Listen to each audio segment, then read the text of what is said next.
What a football player, but it wasn't always easy for him. Here is his story from a little boy who was begging for food to one of the most successful and best football players ever.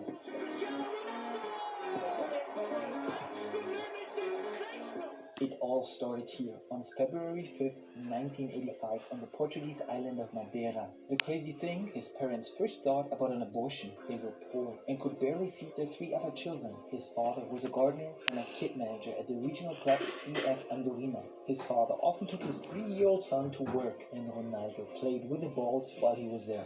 He was obsessed with football. He didn't care about school. He trained and trained and trained. And it showed. At the age of 10, he moved to Nacional Funchal in Madeira and won the youth championship in his first year. But not everything was as easy as it seemed. His father was drunk almost every day, and the family still had little money. So Ronaldo often went to McDonald's to ask for free burgers. It's 1997. Ronaldo is one of the most promising 12-year-olds in Madeira, and he got a unique chance. A trial session at Sporting Lisbon. The scouts saw a thin little boy, but on the ball, he was fantastic, and they decided to bring him to Lisbon. But what Ronaldo didn't know back then, it was going to be extremely difficult for him. He was laughed at for his Madeiran accent, and he was alone, away from his family and friends. At only 12 years old, maybe it was better to fly back to Madeira. He decided to stay and show everyone in Lisbon what he was made of. His teammates and coaches were overwhelmed by his training mentality. He was the first on the training pitch and the last one that left. People said he was skinny, so he started to work out.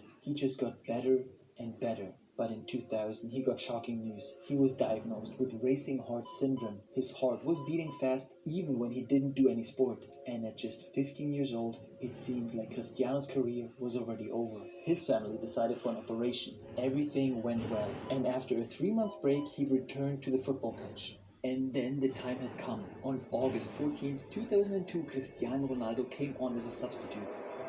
He made his professional debut at the age of 17. His dream had come true, but Ronaldo was just getting started. He impressed with his dribblings and moves on the pitch, and by the time he was 18, the big clubs had their eyes on him. But Ronaldo wanted a club that could help him achieve his ultimate goal, to become the best player in the world. And one club in particular appealed to him, Manchester United. On August 12, 2003, he joined Sir Alex Ferguson in England for around $90 million, a transfer that would change their lives forever. At the start of the season, Ronaldo wanted the same number he had at Lisbon, 28, but Ferguson saw greatness in him and gave him the legendary Manchester United number 7, worn by George Best, Cantona and Beckham. And on August 16, 2003, the first day of the new season, young Ronaldo entered Old Trafford for the first time. Here is Ronaldo again.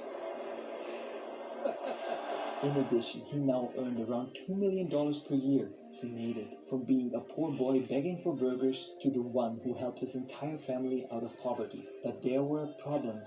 Despite his successful debut, he had trouble adapting to the English style of play. He was physically still weak, and his tricks didn't always go down well with his teammates. Manchester United finished third, and Ronaldo didn't always live up to expectations. But there was still a chance to save the season. FA Cup final, Manchester versus Millwall. It's 0-0, and we're in the 44th minute.